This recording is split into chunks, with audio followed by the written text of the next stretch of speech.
আইনের ঊর্ধ্বে নয়, কোনো বেআইনি কমান্ড মানতে রাষ্ট্রের কোনো কর্মকর্তা কর্মচারী বাধ্য নয়। প্রত্যেক কর্মকর্তা কর্মচারীকে আইন অনুযায়ী আচরণ করতে হবে। ঊর্ধ্বতন কর্তৃপক্ষ যদি আপনাকে বেআইনি কাজ করতে নির্দেশ দেয়, আপনি সেটা অমান্য করবেন, কারণ সেটি মানতে আপনি বাধ্য নন। এটাই হচ্ছে আইনের মেসেজ, আদালতের রায়ের মাধ্যমে এটি মেসেজ। সুতরাং কেউ চাকরি প্রমোশনের লোভে ঊর্ধ্বতন কর্মকর্তার অন্যায় আদেশ পালন করে যদি কোনো অপরাধ করেন, তিনি ছাড় পাবেন না, তাকে অবশ্যই বিচারের মুখোমুখি দাঁড়াতে হবে। আদালতের রায়টা হচ্ছে সেই মেসেজ।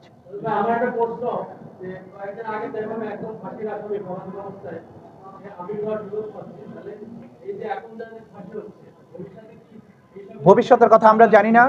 আপিল করার সুযোগ, স্ট্যাটিউটরি টাইম পার হলে স্ট্যাটিউটরি আপিলের সুযোগ নেই। এখন যদি কেউ সুপ্রিম কোর্টের কাছে, সুপ্রিম কোর্টের স্পেশাল জুরিসডিকশন অনুযায়ী কেউ করে, সেটা সুপ্রিম কোর্ট বিবেচনা করবেন। আইনে সাধারণত যেভাবে বলা আছে, আইন অনুযায়ী 30 দিন অতিক্রান্ত হওয়ার পরে আপিলের সুযোগ নেই। That's it. সব বিষয়ে প্রশ্ন আজকে দেওয়া যাবে না, আজকে কনফাইন থাকবে। Thank you.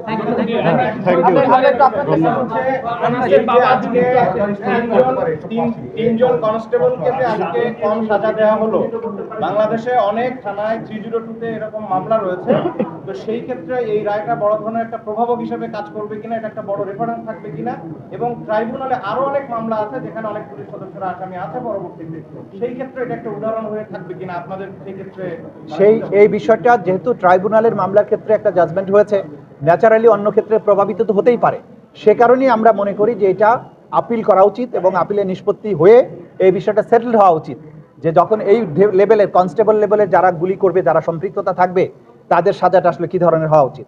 এবং যেহেতু সাধারণ আইনেও অনেকের বিরুদ্ধে অসংখ্য মামলা সারা দেশে পেন্ডিং আছে, সেগুলোর ব্যাপারেও একটা নিষ্পত্তি হওয়া উচিত। সে কারণেই আমরা মনে করি যে এই বিষয়টি আমাদের সুপ্রিম কোর্টে যেতে হবে, আপিল করে এটা আপিলের মাধ্যমে সুপ্রিম কোর্টের চূড়ান্ত রায়ের মাধ্যমেই এটার একটা নিষ্পত্তি হতে হবে।